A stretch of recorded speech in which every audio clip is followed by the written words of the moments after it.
Spreaker here, a.k.a. Robert England, and you better be checking out Traumatic Cinematic, or else!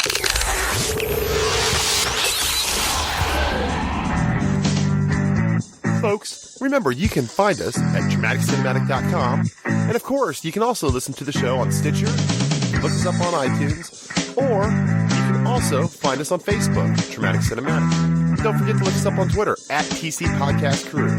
Now on to the show.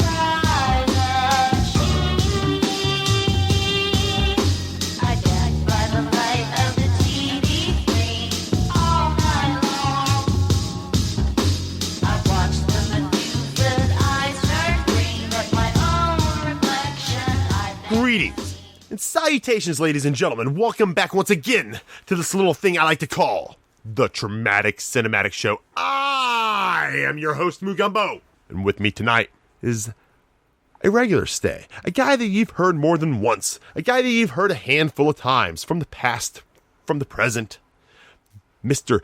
Dave Manifesto Gibson. Yeah, one day I'll be considered, a permanent fixture. I'm waiting for that day. We got a couple more episodes, and we can call you permanent. Then we'll have to give you fucking health insurance. And I'm really hoping this Obamacare shit. This Obamacare goes through, then I don't have to worry about it, right? And so as long as I don't work you over 30 hours a week, I don't have to provide insurance. Also, so now you're like Walmart.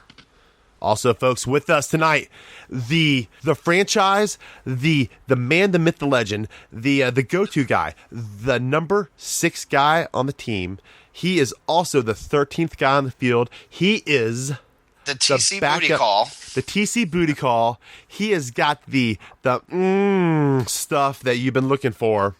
He's got that voice. He's got that East Coastern accent you've been looking for. It's not quite Boston, but he's got that thing. Mr. B, because you want to be Keith Hughes. A bitch in the house. I like franchise. You're the franchise podcaster, the mayor of Podcastville. I totally forgot. Like, I paused there for a second. Like, I totally forgot. I'm like trying to think of franchise, and I'm like, fuck. That's all right, folks. We do this little thing called Traumatic Cinematic. This is a movie review podcast. It's not like your mama's podcast where she's talking about, she listening to, oh, you put a little paprika here, a little pinch of salt, a little dash of, a little S&P, a little oregano. No. We have got the inside scoop on the shit you're afraid to watch at work. We explore things. We partake in stuff so you don't have to, or we find the things that you need to know about. Tonight, we are partaking in a little treat, a little seasonal holiday hors d'oeuvre, I would call it. You have grown up with John Carpenter. You know who the man is. You've heard his music. Dun, dun, dun, dun, dun, dun, dun, dun, blah, blah, blah, blah. Fuck, why is it? You can close your eyes and whatever John Carpenter movie you put in, it's the same soundtrack, is it not? But you have seen his movies. You know that they exist. Escape from L.A., Escape from New York, Escape from My Own Fucking Mind. You've seen Halloween. You've seen Halloween 2. But tonight, folks, we are exploring the best of the series. The cherry on the sundae. The treat that you've been craving but didn't know you were missing. Halloween 3, Season of the Witch.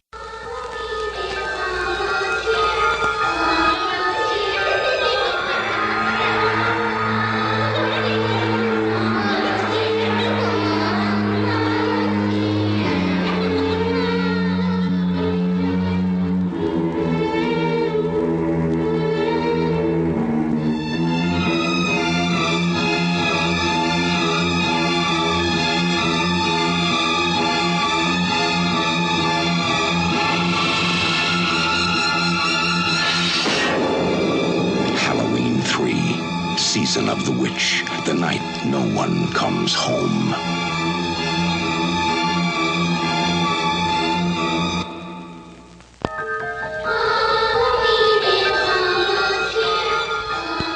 You don't really know much about Halloween. Halloween, the barriers will be down between the real and the unreal. And the dead might be looking in.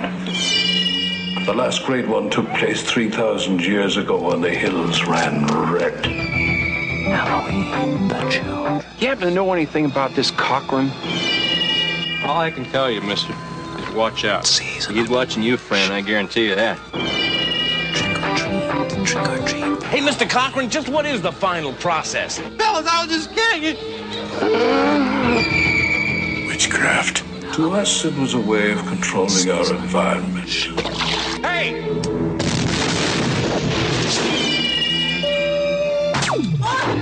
Where are they taking her? They're taking her to the factory. I want a mask. Can I have a mask? Just what I had in mind for you, little buddy. Why, Cocker? Why? Do I need a reason?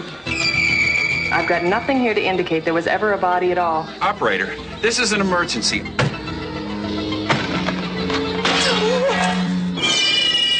I do love a good joke, and this is the best ever. A joke on the children. I'm glad you'll be able to watch it. You've got to believe me! They're going to kill us. All of us. Stop it!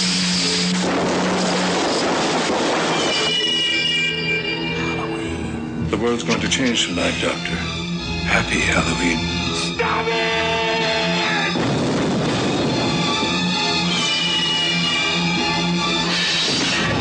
Halloween 3, Season of the Witch. The night no one comes home. Season of the Witch. The fucking best in the series? Are you high? No, it actually I probably could have paid attention to the movie a little better if I was, but I wasn't. Guys? Cocaine's a hell of a drug. Yeah, well, it helps you focusing. Before we get too deep into, I know you guys want to start going off on your little tangents and all that, this, that, or another, but it's Halloween. It's the month of October. I don't like dating the episodes, but there is just something special about this month. It's October. This is the time of year where everyone pretends to be me. I can go to the store and people don't look at me funny because they're like, oh, it's Halloween.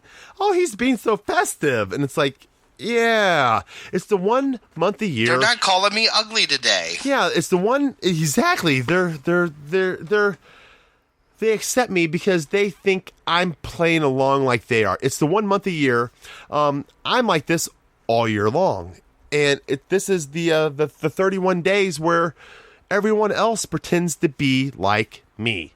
And it feels pretty darn spiffy for once to have that urban camouflage, to walk around a society and not be looked at, pointed at, and be like, wow, I bet his penis is huge. That never happens. No, it doesn't. Well, unless I'm walking around Manifesto, and then they're like, oh, yeah, well, it might not be huge, but it's a lot bigger than his. But as long as I get mine. Halloween is... I was listening to NPR this morning, and there is a school out somewhere that has literally canceled all the Halloween activities. They have banned all of the Halloween anything. There's no pumpkins, no drawings, no parties, no costumes, no festivities at all whatsoever. Why? Not because it's a pagan holiday, not because it has something to do with the devil or Satan, but because it's too religious. It's too religious. What's too religious? Halloween. They don't want Halloween involved in the school system. It's a pagan holiday, so a lot people that are very devout in certain sects of because I had some friends that were very religious in a more traditional sense, that they sort of banned Halloween in their house. Right. And that's by all means, that's their choice. I wasn't criticizing that and that's fine. I understand that, but as a school, I understand them not wanting Hanukkah or Christmas to be too blatant. Like, they want to keep it more generalized. The holiday exists, but they don't have to pick a religion one way or another. But Halloween, It's not about devil worship. It's not about paganism. It's not about Christianity. It's not anti-Christianity. It's about getting some fucking candy. It's about like what I've got a 4-year-old, guys. And once we explained to him, because he's been because his parents, it was fun for us to take him to go trick-or-treating. Why? Because we got to eat his fucking candy, right? Like, we're going to get some. Have you ever bought the candy? It's not cheap. It's like you go the day after. Yeah, but it's a lot better to get it for free. So we explain. Our 4-year-old, he loves candy. He's addicted to it. You would think that he was like when mommy goes to CVS or to the store and he didn't get to go. He's like, candy, mommy, bring candy back, candy, please, please. She's like, no, I'm not bringing candy. Oh, I want to get. It's like the kids say, I need it. I need it. I need it. And then you give him a day of the year where he can just go ask strangers for it. Yes, that's amazing. Once we explained to him that on Halloween he gets to go and knock on people's doors and they will give him candy, he's like, oh. The hard part is explaining that you can't do that the other days after Halloween now. Right. Well, there's some truth to that because that really creeps people out, But, it was really cute to see that look in his face because he did it last year and it was cool and he liked having the candy, but it didn't really click. But you could tell that he remembered that experience, right? And then it all clicked together that we knocked on the door, they opened up, twinkle tweet, and they gave him sugar. It was like, oh, he realized he's like, he can't wait. He's ecstatic about it. And it's great for horror fans like us because it's just the most awesome day of the year, and you can actually expose your children to that without seeming like a fucking terrible parent. I think my 3-year-old daughter, instead of being a princess or anything, she actually wants to be the evil witch from Sleeping Beauty, which I'm like, it is rubbing off. I did a great job. I was really gonna be bothered if you said that she wanted to be a prostitute because that would have really creeped me out. No, that's her mom. Now when she's 12, that's okay, but What, Keith, you were thinking it. You actually texted me that earlier, and you're like, you won't say that. And I'm like, yeah, I will. Don't bother me. Guys, just so you know, Keith writes this whole show. That's why he's like, we don't want him on it. We try to find somebody else because he's the writer. So after we get done, he's like, you guys didn't stick to the fucking script at all. Why do I even bother putting this shit together if you guys are just going to fucking ignore everything that I do? Anyway. No, he's actually like Stanley Kubrick. This is the 100th take so far in the show. Yeah. We've been working on this show for weeks. I'm worn out. I'm so tired of my kid. When I started doing this, he was 3, and now I'm talking about a 4-year-old podcast. I can't deny. So I went to the store today, right? And I can't help it. I don't buy movies very often anymore. Why? Because I'm able to go to my local video store. Right. Nudge, nudge. Know what I mean? Because most things aren't worth owning, but there are things I want to own. And you'll laugh at me when I say what I bought. I bought Curse of Chucky on Blu-ray. Oh, man. Why? Because I have all the other Chuckies and Child Play films on DVD. They did have a combo pack with all of them for $59.99, but I already own them on DVD. And to be honest with you, they're not good enough to rebuy twice. Anyway, do you really need a 1980s horror movie on Blu-ray? Yes, absolutely, but not these ones. But I am glad. I do like seeing. I haven't watched it yet. I didn't have a chance to put it in, but I'm curious. I'm curious of how awful this could possibly be because it has to be horrible. It doesn't even look like Chucky on the cover. Like you can just tell they totally abandoned everything they had done before. All the voices are going to be like. There's just no way. It has to be a bastardized. Maybe not. It was too expensive, though. It was $24.99. I paid it anyway. Why? Because, well, I'm stupid. But something else I got that I'm actually very excited about, which I just did this interview with the very beautiful, wonderful, and heartwarming voice of Alexis Iacono, who... She's hot, too. She is. She's beautiful. She's not hot. Yeah, she is hot. She's very hot. But she's beautiful, and she's the nicest... She's a very nice woman. Anyways, I picked up the Penny Dreadful series. It's an anthology, and it's a Penny Dreadful show is the name of the film. It's only available at Walmart, Wally World. Guys, I realized when I walked into my local Walmart, it was the first time in 5 years I'd been in there. In 5 years. You know why? He was banned. No, because every time I walk in there, I just want to go to the sporting goods section and masturbate, rent a shotgun, and buy a bullet and just blow my head off. It's just so sad to be in there. You walk in, and I know this is terrible, and I'm sorry for any of you mentally handicapped people that might be listening to the show today, but they have to be, wouldn't they? Oh, well, yeah. Well, I mean, I know, Keith. We've got a lot of your guys' fans on the show, but that's no reason to make fun of them. That's just not right. But I don't know. As a business plan, to have the first thing you see when you walk into a store be, "Welcome to Walmart, can I help you?" And Jesus. I know it just you did the handicap voice. Well, can't help you. Didn't I see you on Life? And by the way, I'm a sexual offender. It's like, oh, dude, you don't have to tell me you're a sexual offender. He's like, I had to, it's the law. Whoa, very creepy. You're like, hey, but can you watch my kid for a little bit? I'm got to go get something.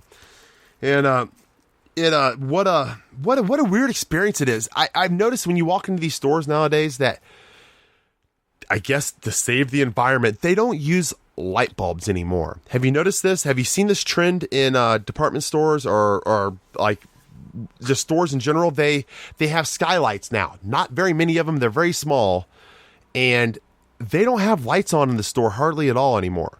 It's dark in there. I guess that's so you don't notice the filth and grime and semen stains everywhere. Well, it's funny. Walmart is actually carrying some really dark movies. I was in there the other day, and they actually had the original copy of I Spit on Your Grave. 10 years ago, I had to search far and wide for that. I know. I told them to get it. And they also had I Spit on Your Grave, too, and I almost got it, and I was like, And they said, and you know what said on the cover is like, more rape, more anal violation, same comedy style. I was like, oh, wow, that sounds good. Yeah, I'm going to have to watch that. And the kills are pretty impressive, but the movie probably sucks. Yeah. Have you ever seen I Spit on Your Grave, Mr. Hughes? I have not. Do you like a good rape in your film? A good rape? How about 5? How about 30 minutes? How about 30? Longest rape besides irreversible? How about probably the longest, most realistic? How about how about pulling a train rape? And that's what I Spit on Your Grave is. And then it turns into a revenge film that is just like, yeah, but it's woo. Should have been called I Spit on Your Cock. Oh, at least then it would have been lubrication. Welcome to Walmart. So, folks, we are gathered here today to talk about a film. The Halloween franchise is, well, it's one of the big 3, right? When you think of the 3 big Hollywood movie monsters, who do you think of immediately? I mean, what springs to mind? Not Frankenstein, not Dracula, Wolfman, not the Universal monsters, but Jason, Michael, and Freddy. Is that not it? What about you, Keith? When you think of the 3 big monsters? 3 big, yeah, I think that probably typifies it.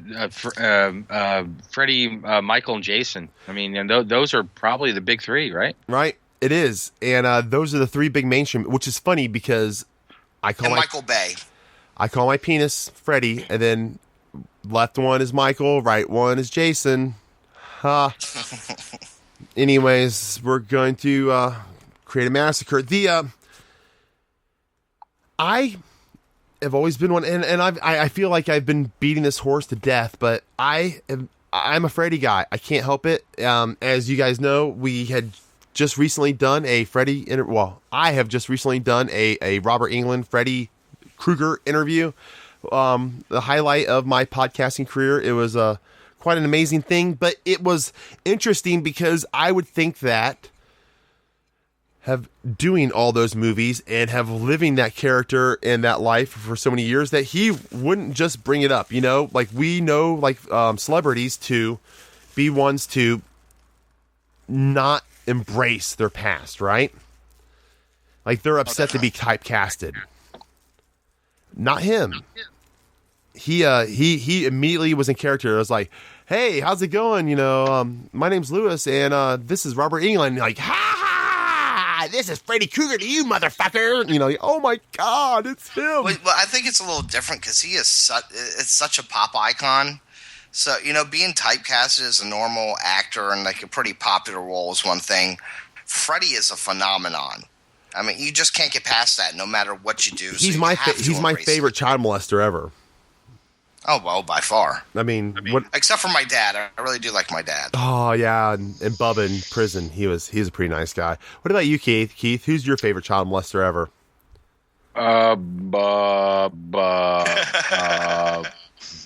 Louis.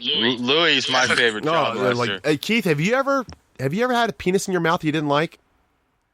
No, I can't say that I have, but that's that was a trick question. Limited experience. Understood. Well, it's kind of funny because how do we create a pop culture icon, somebody that like is immediately recognizable and cherished for being evil and a horrible, terrible monster? Well, a good way to do it is make Halloween 3 and have everybody crave to have that pop icon back. But see, that's where I don't get it. Like Freddy won me over personally. Freddy won me over with his personality. Sorry, Jack, Freddy's back. All the puns and the tongue in cheek, snide, sarcastic comments and his commentary and his assholeness and relentlessness of exploiting your fears and stuff. He had personality. Whereas, in both Friday the 13th series and the Halloween series, minus the third one that we're discussing tonight, believe it or not. I know it seems kind of weird that we're discussing the third one. Anyways, there is no personality to Michael or Jason. But if you're looking for something scary, that's more Michael Myers is more of a fear than Freddy. Some wisecracking guy. Michael Myers, he was like a shark. It didn't matter if you got in his way, he killed you, and that was that. There was no rhyme or reason. I look at Michael Myers not like a shark, but like an avalanche. You can't get out of its way. It's coming. It's coming right for you. You can go left, you can go right as fast as you can, but you're not going to outrun it. It's coming.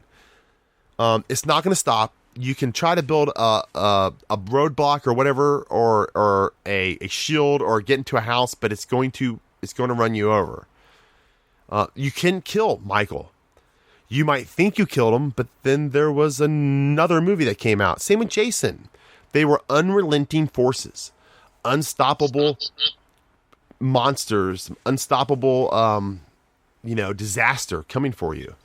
Keith, what is your favorite movie monster? A movie monster. I mean, I saw a lot of the Jasons, and some of the Jason stuff I actually liked. But it's sort of this sort of like I'll call it like pseudo cheesy, horror movies. I mean, this is not the best of what I think of as horror in the sense of as far as Halloween 3. I'm sorry, what's that? What Halloween 3? Well, or even the entire genre. Halloween. I mean, I like horror movies, but I like horror movies that have a script and have a story that actually holds together. And not that Halloween 3 didn't, but Halloween 3 I think has, a lot of plot holes, but I think for the time it wasn't that awful. But in general, maybe when I was like 12 or whatever, I was okay with some of these movies, like, I mean, one of the great movies I liked Hellraiser, the first Hellraiser. It's awesome film. I agree. Yeah. And there again, we have a monster, and I'm glad you brought that up, Keith. Great point. Hellraiser, yeah. He is the Pinhead, Doug Bradley, awesome British actor, classically trained actor himself also, just like Robert Englund is a classically trained actor. I don't believe any of the Freddys or Michael or any of the Jason or Michael Myers were classically trained. Oh, you didn't have to be. You just had to be a big badass. No. Actually, that's not true because I've met Kane Hodder. He's not big. Really? Oh yeah. I probably shouldn't be saying this, but Kane Hodder, who was in 7, 8, 9, and 10, right? He has at least 2.5 to 3 inch lifts on his shoes. On his boots. He has specially made boots. They're made to look like they're not, but they're lifts. And I'm not kidding you. They're Herman Munster shoes is what they are. And wow. We're never getting him on the show now. Well, I guess we'll find out if he's been a long time listener. I'll really regret saying that. But you know what, Kane? It's okay, dude. I understand why you do it, and I would too. Because when it comes to Lewis always measures his penis, he does take it all the way to the ball sack, so he understands. Oh no, I take it all the way to the end of the tank. He stretches it. He grabs it. He yanks it down. I take it all the way to the end of the tank because if you get me really excited, I can always get a little extra out, but I just don't ever get that excited. I get it because in movie magic, the camera angles are king. And you don't have to be huge. They can make you look huge. Just that's what movie magic is, right? I got to meet Robert Englund. I didn't get to hang out with him. Like I have some of the other famous people at the horror conventions I love going to and exploiting and enjoying. But I like Robert Englund was in passing and stopped, and I stood next to him, and he literally could have suckled on my nipples without bending over. Well, and I almost offered, and then I realized that was probably inappropriate. But England they're the only two actors in history that played the same role 8 times. They're tied for the record.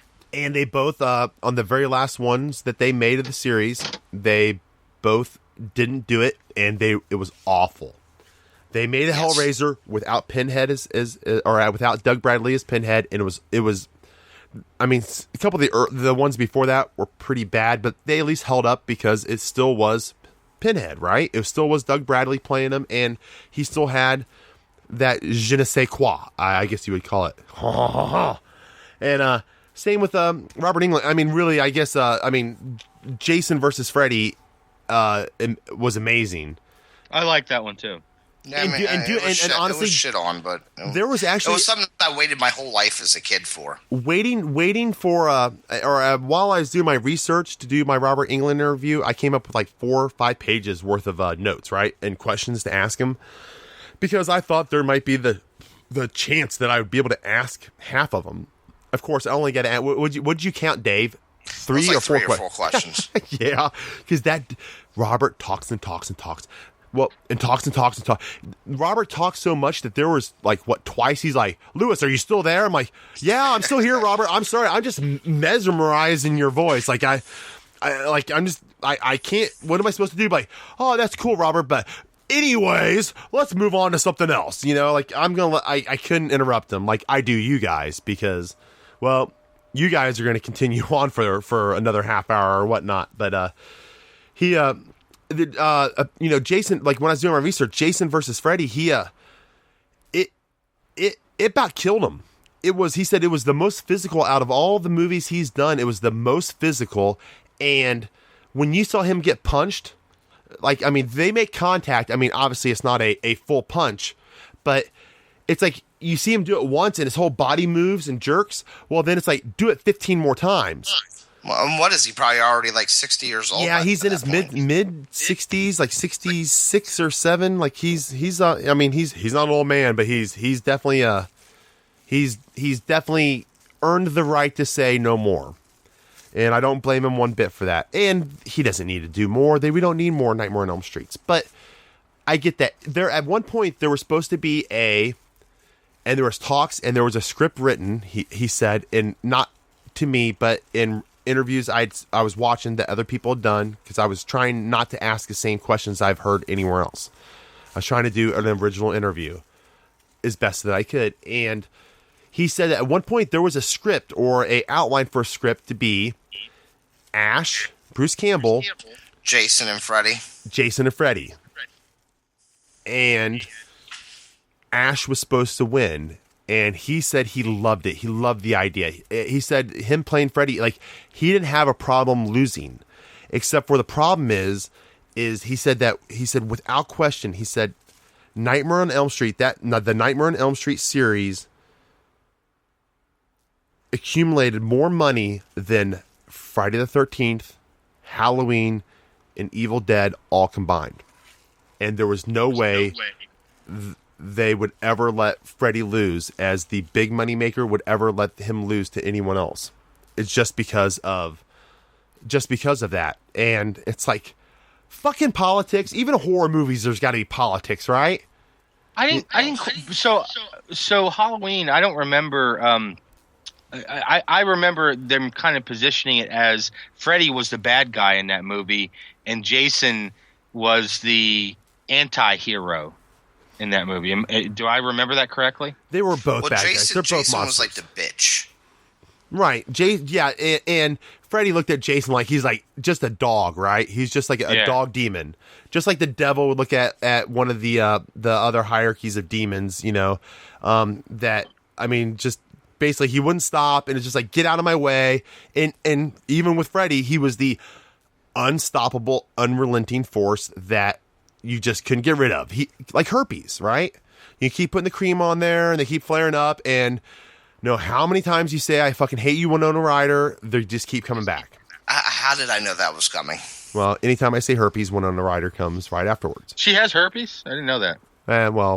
Ask Johnny Depp. Ooh, allegedly. Allegedly. I can't prove that by any means. I mean, I was there. I saw it happen. Yeah, I mean... Winona was hot back then, though. Until she was blonde and favorite hotties as I was growing up. Except for when she did Edward Scissorhands and was blonde. That was very creepy. Yeah, I liked that. But I know. Would you like Johnny Depp better? No, yeah, and of course, what your favorite, Keith, was what, Beaches? That was your favorite Spank movie? I don't even actually remember that movie, but all right, thanks for bringing it back. It's sad that I know that movie. Cher and you guys, hey, keep growing your beard to hide whatever it is you got going on and project. That's what I say you do. Project it onto others. Are you a beard hater? No, I got my own stuff going on, but I'm just saying, you guys got like the big full beards, I just have a goatee. Beard hater. I'm a man, and stuff. I'm a man. I'm a man's man. So I can grow a beard. Well, and Lewis picked this film. I did, and I went into this film. Now a lot of horror lovers really like this film. I wasn't one of them. I was one of the people really let down as a kid, like looking for Michael Myers, like what the fuck happened here. So I went into this film just trying to be in the mind frame of watching it as a film by itself, not comparing it to the other Halloweens, just because how they made this film. John Carpenter actually wanted Halloween to be more of an anthology series, so each year he would make one on a different theme. And I love that idea. So I went into it like that, and I watched the film, and I got to say that it's still a piece of shit. Really? I mean... it's fucking terrible. I mean, this fucking idiot-ass doctor. This doctor got...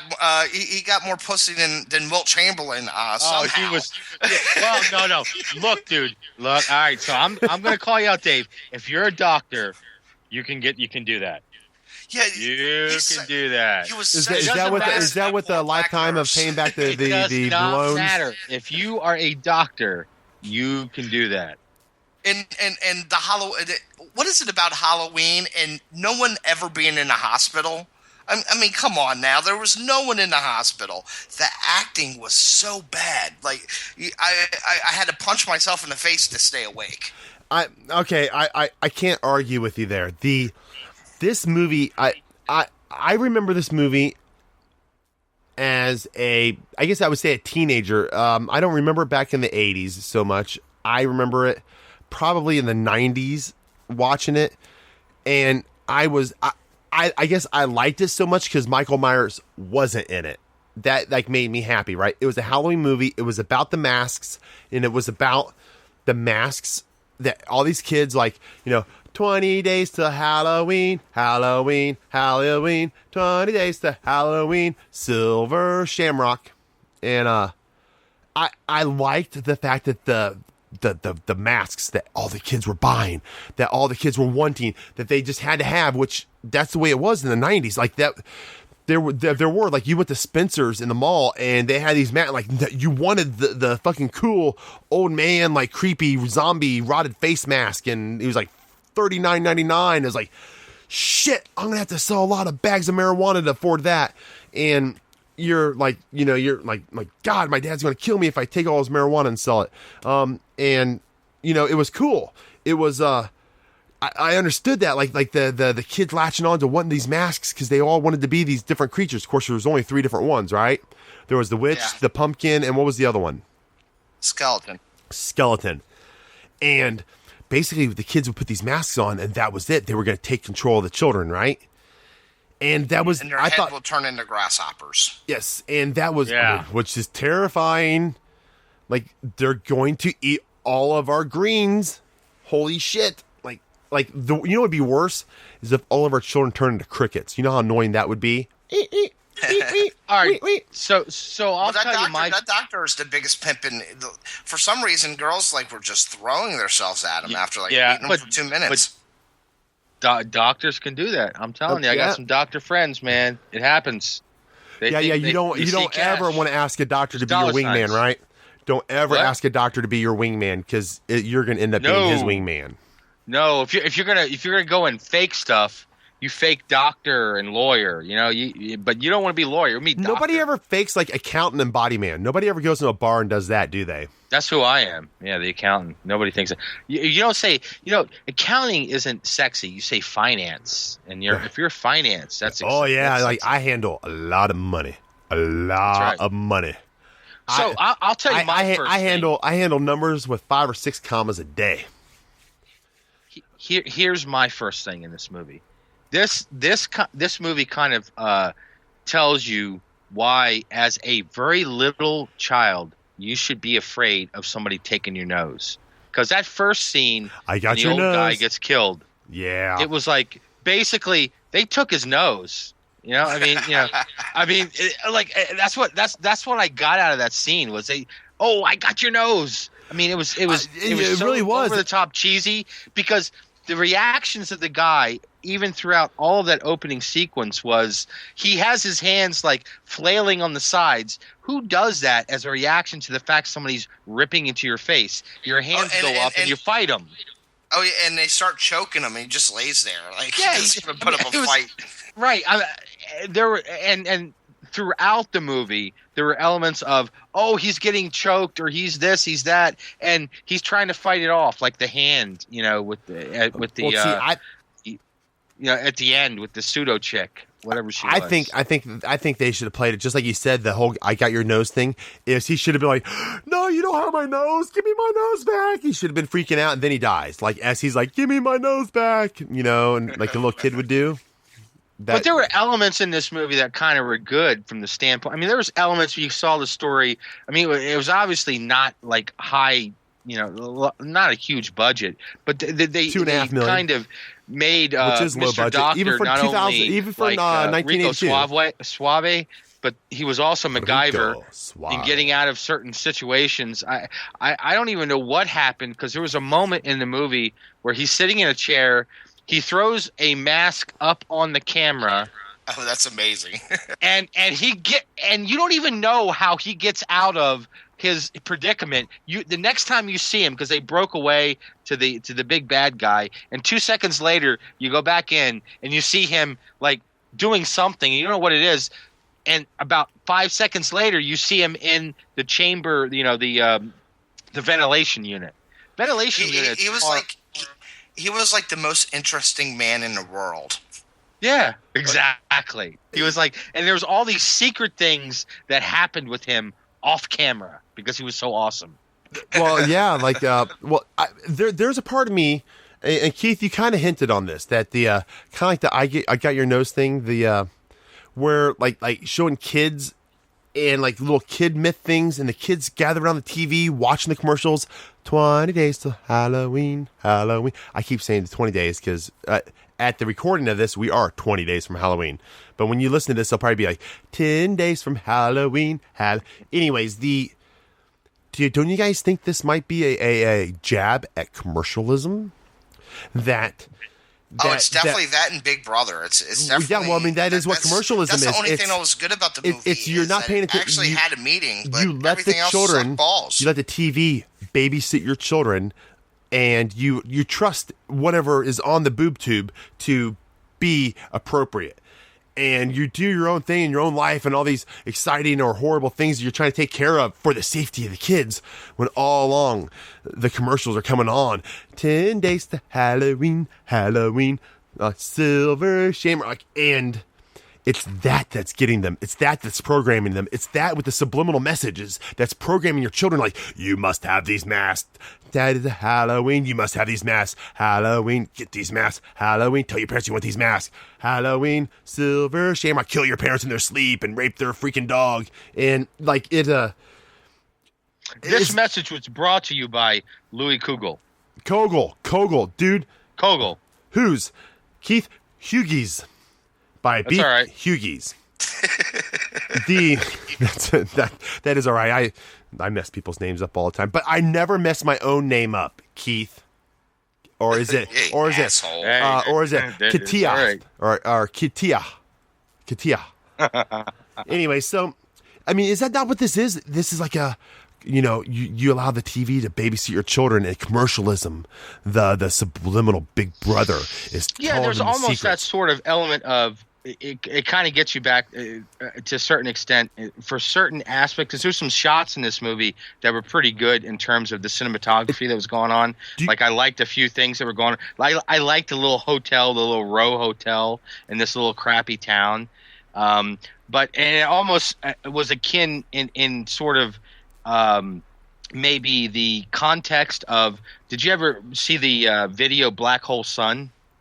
Black Hole Sun. Oh yeah.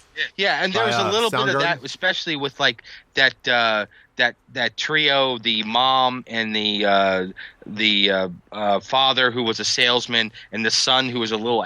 I'm going to say it, a little asshole, the little redheaded. It's always got to be a little redheaded kid. They have. A soulless redheaded ginger. Yeah. They got to have a soulless redheaded ginger to be the guy that puts the pumpkin head on, and got to be pumpkin. It can't be the witch because crickets coming out. The redheaded kids. You don't see many movies, especially back then, that killed children. No, and that was kind of weird. Yeah. Well, and see, guys, do you remember? I mean, Keith. You're already dating in 1982, right? Like, you probably already met your wife back then. Dave, you and I, we remember we were still kids back in 1982. I was 9. Sorry. Keith got a hand job when he saw this in the movie theater. Well, I was 9. Keith drove to the theater. This was like his 4th date he ever had when he was in high school. But anyways, in 1982, that was a big turning point for us. Do you guys know why 1982 with cartoons and with cinema and merchandising and commercialism was a big time? Do you guys know why? Because the law, there was once a law back in the 70s, all through the 70s, 60s, 70s, or whatever. You were not allowed to create programming and sell merchandise to children for that. You could not say, create a cartoon, be it Looney Tunes, and then create a toy line and sell it along with your show. The reason being was I don't know, I cannot, unfortunately this just came to me, but you guys will understand what the big wave that happens once this law had changed, and it was like 1981, which is probably when this was being filmed. Well, obviously because it came out in 1982. And right at the turn of the 80s, 1980, 81, the law changed. And that's when G.I. Joe cartoons started hitting the air. That's when we started seeing things like Thundercats, GoBots, and all those cartoons like that started hitting the market. Along with, like, literally they created a toy line, and then created the show around the toys. And before that, it was Transformers is a perfect example. And GoBot, Transformers, GoBots, Cabbage Patch Kids, My Little Pony, Care Bears, GI Joe, especially, all that stuff. They made the merchandise. The focus groups, the corporate bigwigs. They came down. They came up with the drawings and everything. They created the characters and the merchandise to sell. They wrote the programming around the merchandise. And literally 1982, this totally epitomizes what the big swing in the change of children's programming forever since then. Keith, I mean, having a kid, and I know your son was into Pokemon and Yu-Gi-Oh and things like that. He still yes, is, and he's totally psyched about tomorrow because tomorrow is he's going to a karate tournament, and he's been telling me for weeks about this new thing that's coming out. And he used to do the stuff out there where you live. I mean, the Indianapolis thing with the national stuff. The Gen Con and the other big tournaments at our convention center. The Pokemon tournament. They bring like 2,500 people into those tournaments. Year. Oh yeah, absolutely. But see, it was loud in other countries, and I like I said, unfortunately, it dawned on me as we were doing this tonight that at the time period and what this movie was really, I mean, that's really what they're hitting on, is marketing merchandise to children through the television.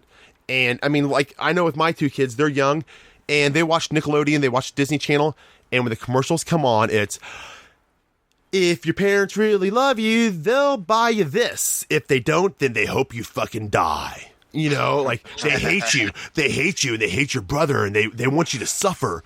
Otherwise, they would buy you this really pretty, shiny, cool little purple thing. If they don't, they will fucking, like, they're going to smother you in your sleep, and they're going to beat you, and you're going to be an orphan. And it's, they don't say those things, but they really, that's what it is. I mean, you guys get that? Like, I mean, you guys both have kids. You have to see that. And definitely. When you look at these masks and how, like, it's turning these children into basically mindless drones, right? Grasshoppers. Aren't grasshoppers kind of like the Borg? I can't believe I made a Star Trek reference. We will assimilate you. That, like, a hive mentality kind of a creature. Well, yeah, I mean, but I think the entire society is that way now. Well, it is now today's, but this is 1982. Yeah. This was a new thing, and really that's what our cartoons started doing in the early 80s, mid 80s, late 80s, 90s, 2000s, 2010s.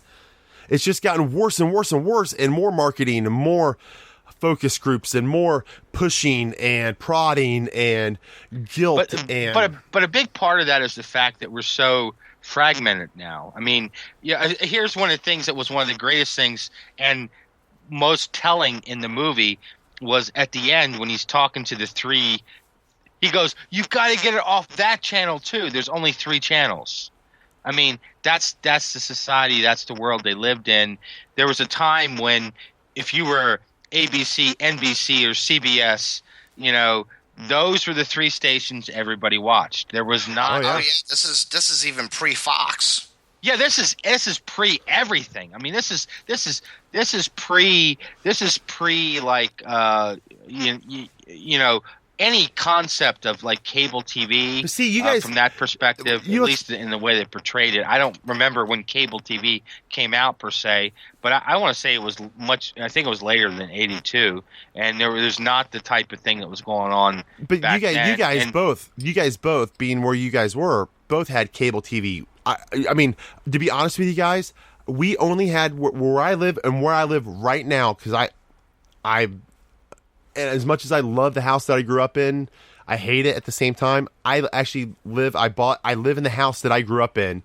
I purchased, and it's our homestead with my own family now. When I graduated high school, right before graduation is when DirecTV came out. My dad went and bought the very the day it came out. He skipped work and stood in line and got one of the first DirecTV satellites so he could watch his ball games. Their DirecTV account number is like 700. Like 00700.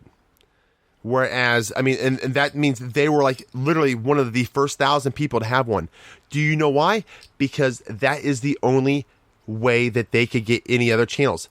I still, to this day, I have to have a DirecTV satellite. Otherwise, I get no cable. That's why, guys, we can't do a video podcast. That is why we can't broadcast a live show, because I live out in the middle of nowhere. Yeah, just you can do it through Google. We've done it. I can do it as long as you host, but I can't do it. I don't know why you don't have that ability yet. Because I only have a 0.5 meg upload speed. So I can upload to you, but I can't have you guys streaming to me and then upload. I can stream to you because then I'm only streaming my stream to you. And then you're streaming all of our streams up, or however that works. But if you guys all connect to me, then I'm the one carrying the bandwidth burden, right?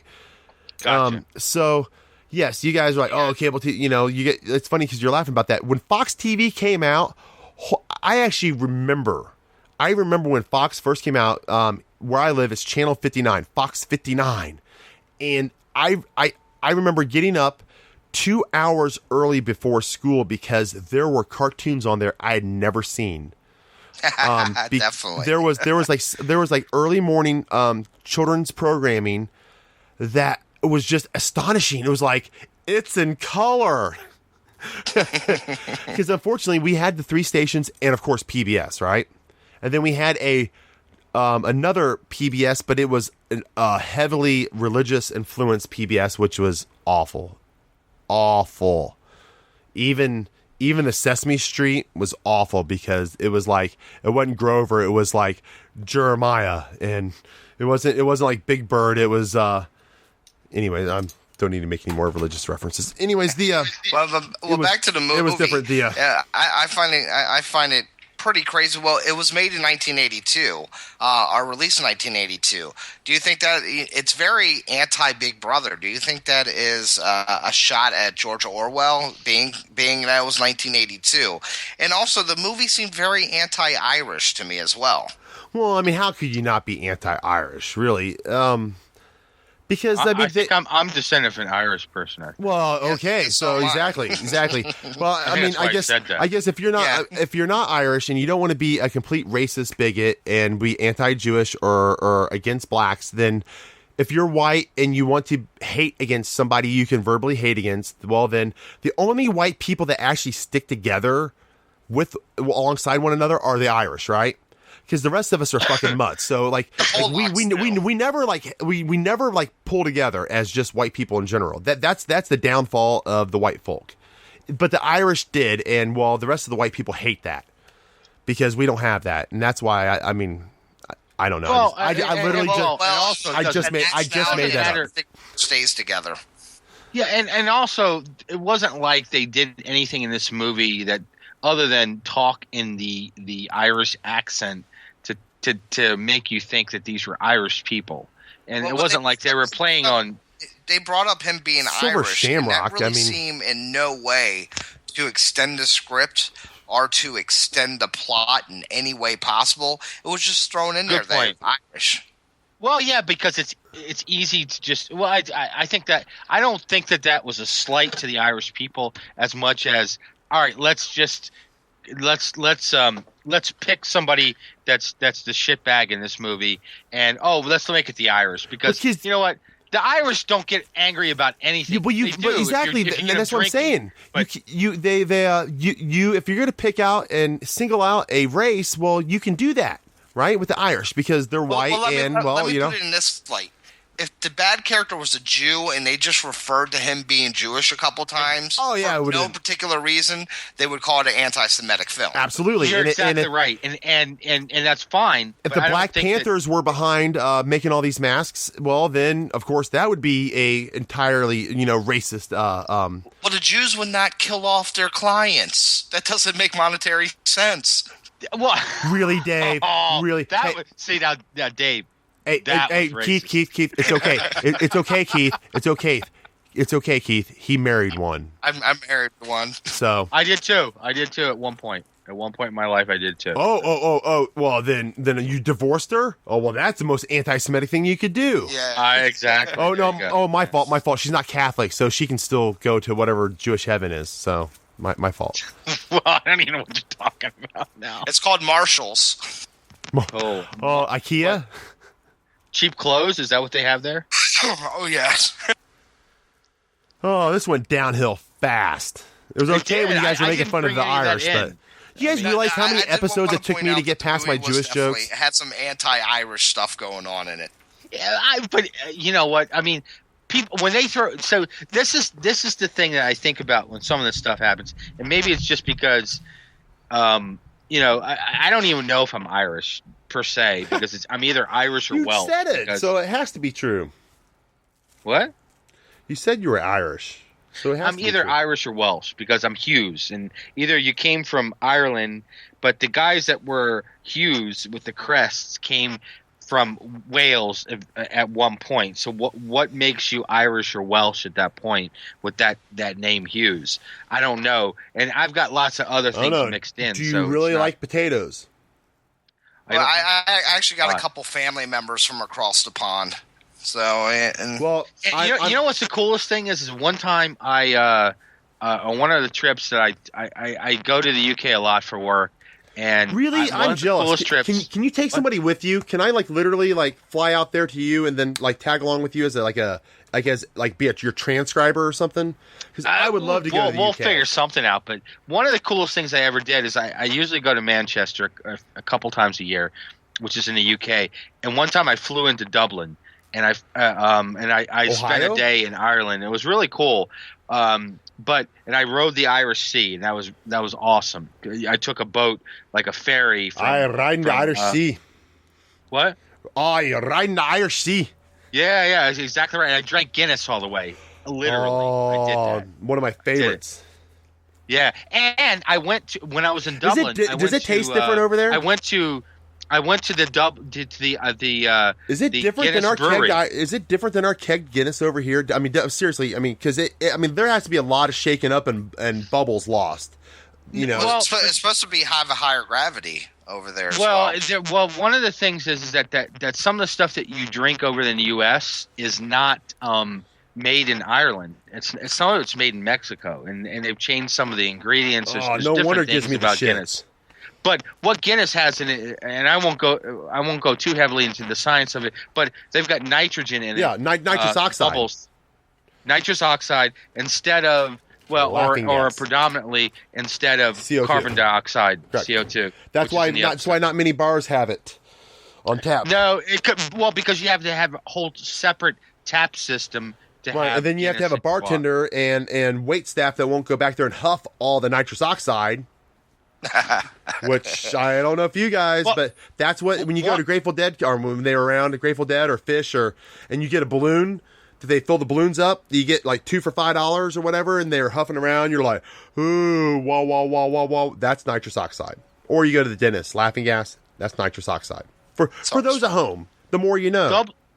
Dublin is a cool place, and I know I'm still on the side, but one of the weirdest things I saw was I got up.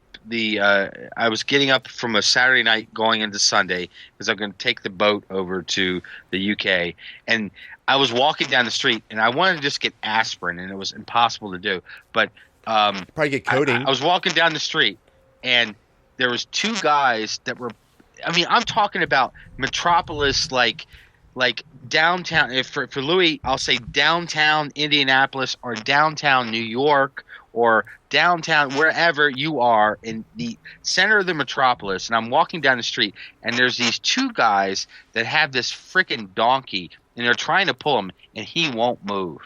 And it's not like it was unusual. It was like that. What was that thing with Tom Hanks where they had the donkey at night for a party on a Saturday night? Bachelor party.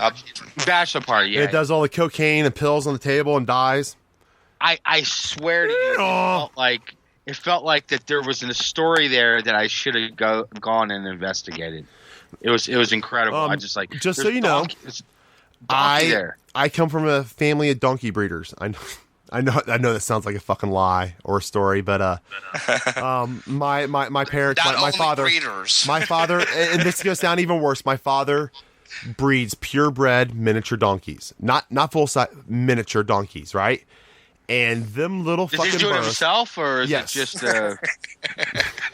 yeah, well, I mean, it's tough because family business? You got to really milk the jack, and then you got to. Anyways, they do not move if they don't want to move, and they also the problem with donkeys, unlike horses or mules, when they're walking, trotting, pulling, or whatever else they're doing, they when they see a line in the road or on the pavement or anything else, it could be a line of water, it could be a crack in the cement, it could be a line in the concrete, it could be a piece of string, a hose, anything that creates a line across them, they will not step over it. They will not. You literally have to put your finger in their asshole to get them to go across it. Whoa. Well, there you go. You made it sexy now. Well, I'm just saying that's how you get an animal to move. And that was your job as a child, right? You can beat them all. Well, when I was that small, I put my whole hand in there, and like a finger please, wasn't big enough. Donkey, don't move. Hee-haw. Yeah, please, donkey, move, please. Yeah, he said that as he's in there. Yeah, speaking. Hello, donkey. Anyways, that. Hey, you got to do what you got to do. And I'm guessing out there in Baltimore or Maine or out there in your freaking Stephen King neighborhood that you're mayor of, you don't have to worry about things like that, right, Keith? It's kind of like Castle Rock there. I know. Honestly, I think the whole East Coast is Stephen King's movie. for whatever reason, I just I see that and whatever Perfect Storm. That's the entire East Coast to me. Wow, that's amazing. I look at cornfields and that is cornfields and inbreeding typifies Midwest. Midwest. But no action going on, and absolutely no hills. It's complete. Literally, you can just look out and see the complete horizon as far as you can see and see the horizon. There is not a hill anywhere around here except for maybe an overpass, over highway. There is no hills. Even the women are flat. Even the women are? Yep. Yeah. Yep. There's no cleavage. There's no definition anywhere. It's pretty boring. It's a man's world out there, huh? Man's world. So guys, Halloween 3, where does it rate? Where I mean, not a rate. I don't want a number, but as far as the Halloween series, give you a number. As far as the Halloween series, you hate it, you like it. Me, I think it's a big turd.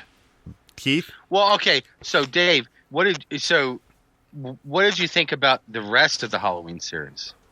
I loved the first two films. The other films are kind of fun, but it just gets redundant. The first Halloween to me that's top 5 horror movie ever. And you hate the Rob Zombies, right? We've been through the Rob Zombie blasphemy that of you hating. I go through phases. I kind of like it. He kind of does kill the whole mystique of Michael Myers. The movies are done well.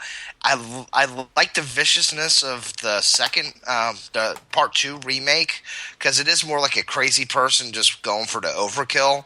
So I like the kill scenes, but see, all in all, I like the backstory. They're not great. They're done well, though. I liked Rob Zombie's backstory, and that actually sold me more on Michael Myers, knowing more of what made Michael, right? And I guess that's what I didn't like it because Rob Zombie did it, and I liked it because I learned more of why Michael became the monster that he was. That's what I liked about the Rob Zombie version.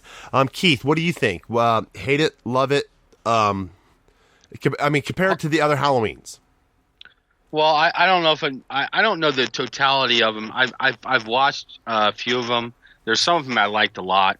There's a lot of cheese in this movie, honestly. Okay, well here let's make it easier.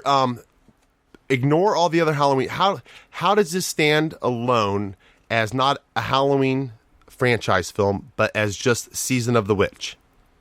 I'll say that this movie didn't completely disappoint me. there was a lot of stuff that it wasn't a great movie. I mean, this is a C movie. This is. Oh, you don't even consider it a B horror. This is a C horror. Well, okay, if you're gonna put it in the horror genre, because an A genre is awesome. Is it in the B genre? Yeah, it's probably in the B. It's not horrible.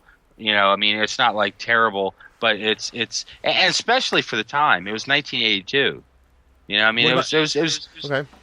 Fair enough. I agree. Let me ask you: do you think having the Halloween movie hurt or helped this movie? It's my opinion that this would just be another forgotten, low budget 80s movie if it wasn't for Halloween. Some people think it hurt it because people have the expectations. I agree.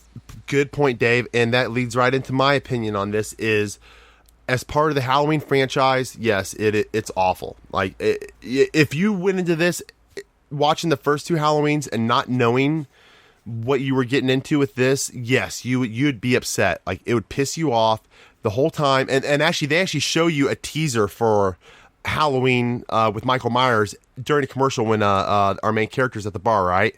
Exactly, I saw that. Yep. So that's the only. I was confused by that a little bit because it was a joke. I don't necessarily. I mean, like I know the Halloween thing, but like I didn't necessarily think about this in that context. I just watched the movie. Well, because you weren't like, if you went to if you went and rented a bunch of VHS tapes at the video store, not knowing what they were, because back then we didn't have the internet, we didn't have IMDb. All we had was word of mouth, and if you missed these when they came on the theater and you missed all the previews when they were new or didn't pay attention to them or didn't have television, blah, blah, blah, blah, blah, you wouldn't know what to expect. You'd see the album cover or you'd see the video cover. You might not put it together, but you would see Halloween 3 expecting it to be part of the series. Anyways, right. As far as part of the series, awful. Like, it would, yes, you'd be angry. That's why the ratings are so bad on IMDb and anywhere else. People hate it. They trash it. If this movie stood by itself and was just a Halloween Season of the Witch, not part of the franchise, and if John Carpenter, if they would have continued on with their original vision of doing an anthology where every holiday, every Halloween, like apparently the fourth one was supposed to be a ghost story. So you were going to have the serial killer, the maniac monster killer slasher, then the crazy corporate takeover exploitation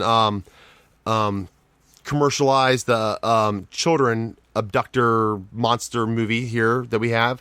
And then the fourth one would have been a ghost story. And then in each Halloween was supposed to be another one of a different menacing story, because Halloween has lots of horror stories that go along with it. We all know of different ones from our indigenous areas, this, that, or another. I think that this would have really taken off, and it would have been awesome. It never could have, though, because everyone expected Michael Myers in it. Everyone expected that slasher, because at that time in 1982, they had one Friday the 13th out by then? Yeah. So slashers like that was kind of new. Because if you want to make it an anthology, why did you wait until the third film? Well, because they didn't know. You got to put yourself into perspective. John Carpenter was still film green goer at in this. '82. Say you missed a trailer, you missed a commercial. They didn't do big series like they do now. Like keep in mind, Friday the 13th and Halloween series and Nightmare on Elm Street, they were breaking new ground. Nobody beat a film to death like that. Until they did it with you got to think they said, hey, let's make this make this a different theme every year except for the first two. So you got to think, in '82 I was 3 years old. So say I was 13, I saw in '78 I saw the original Halloween, great film. Halloween 2 is like 1980, 1981. I didn't see the trailers. I go to pay what it cost, $4 or $5 to go to the movie, which, it was still a nice piece of, change back then, to go see Halloween 3. I didn't see the trailers. I'd want to, punch somebody in the face after I just spent my $5. Right, but 1982, they didn't... Think about it. Before Nightmare on Elm Street, Friday the 13th, and the Halloween series, what films before those, of anything, did they have more than two of? Well, I mean, think of what films did they have part 2 of before then? No, it wasn't. They didn't do that. They didn't. Bond. They actually. Bond. Well, yeah. James Bond had a bunch by then. But they didn't call them part 1, part 2. Not a lot of them. That was not a lot of series outside of that. But you're right. Okay, James Bond. That's a very good point. But that was Jaws. Jaws. What years were They came out in the 70s. So they were beyond. They were beyond. I can't. Damn it! Like, without being able to look it up. Jaws 1 was Jaws 75. Jaws 2. What year was Jaws 2? More. Jaws 2, I'm not sure. I'd have to look that Jaws one 3 up. was Jaws 3 had to be 85, 84, 85. It was 3D. Jaws 3 was like 3D, so it had to be mid 80s. Jaws 2 was 78. Jaws 3 was 83. Okay, so there we see that they're starting to realize that, oh, we've got something people like. We'll keep remaking it. That was a new thing. It's not like today where like they know when they make something like, oh yeah, well, we need to sign them on for 8 more. Well, even worse is they remake everything now. I mean, they were remaking. I thought I saw something that they were going to remake Point Break. They are, and to be honest with you, they could probably do pretty good. I mean, that is probably the best Keanu Reeves movie there is. It's not the best Patrick Swayze. Best Patrick Swayze is Roadhouse, without question. Yeah, I love Roadhouse. Roadhouse. I mean, and it's cheesy. It is super cheesy, but it also has the guy that the older guy that was in Tombstone, which is one of my all-time favorite movies. From a cheesy sort of movie. What is his name? Dave. What's his name? It's the old guy. Yes. What is Don't he? quit calling him an old guy. It's because he is an old guy. It's all right, there, boy. We're gonna have to. Oh, that makes me mad. He was the man in The Big Lebowski. Oh, was he? Sam Elliott. Sam Elliott. Yeah. Okay. Yes, he's one bad. He's awesome. He's a badass dude. He's the dude that came out. I saw Academy Awards. He came out and did one-handed push-ups on stage, but. No, I'm sorry. That was somebody else. Skinny. Anyways, would you go gay for Patrick Swayze if he's still alive? I mean, just once, like, if nobody know. Do you think you'd do it? Anyways, you don't have to answer that question. I already know your answer. All right, guys. There's no reason to go any further with this. I know how you guys feel about this film. You love it, and I'm glad I could share it with you. It's not about liking or loving this film. I think for me it struck a chord for the time period, especially with the way cartoons were being marketed towards children with the toys. That was so big and huge, and only got bigger from there on till today. I think that really kind of like poked fun or really poked or shined light on how bad that could possibly be. I think it shows us that as a director and producer and writer and as a production company, you can really make bad choices still. Back then, without like serious focus groups, they would never make that. I mean, they would never ever do that nowadays. They wouldn't make a Nightmare on Elm Street and not have Freddy in it, would they? It'd be like remaking Evil Dead and not having Ash in it. Hey. Actually, the only way you could remake Evil Dead is not you're having absolutely Ash right. in it. I'm teasing there. Like you are absolutely right, because if they had tried to do that, it would have ruined it. You can't. That's why the remake of Friday the 13th sucks so much, because it was Robert Englund. He made that movie. No, it was Nightmare on Elm Street. Bruce Campbell made the remake of Friday the 13th. The problem with that was they made it serious and just a slasher when it should have poked fun at itself. The remake of Friday the 13th would have been fine, because Jason didn't have to be. First off, the original Friday the 13th didn't have Jason in it until the end, and he didn't have the mask. But they remade a Friday the 13th and called it just Friday the 13th. But it should have had some humor. It should have poked fun at itself throughout it. Because I actually, believe it or not, I went to the fucking theater and saw that piece of garbage. I don't even know if you can buy it anymore. I think they might have burnt all the discs that were available of it. For Friday the 13th? Yes, the remake. But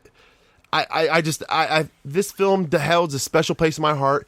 I watched it 4 times a night, and I bet I didn't actually consume 30 minutes of it altogether, which was kind of a bummer. But the song 20 days till Halloween. It's stuck in my head, and it always will be. And of course, I posted the video and the song and the lyrics and everything on Facebook just so I could stick it in everybody else's fucking head.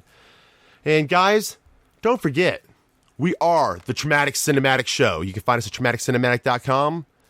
You can find us on Twitter at TC Podcast Crew. Keith Hughes here has a podcast that is extraordinaire. It is Movie Cigar and a Brew with Keith and Andrew at keithandandrew.com. Also, you can find him on Twitter at Movie Cigar and a Brew. Wait. Movie Cigar Beer is my Twitter address. See, and you wonder why I have a hard time tweeting you. And Dave here. I'm on your list, dude. I know. And Dave here you can find on Twitter at Manifesto79. Guys, that's it. We could keep talking all night long, but you're not going to keep listening, so... You have a great night. Enjoy your Halloween. And don't be afraid to punch a baby. Good night. Good night. Take it easy. I'm on the internet.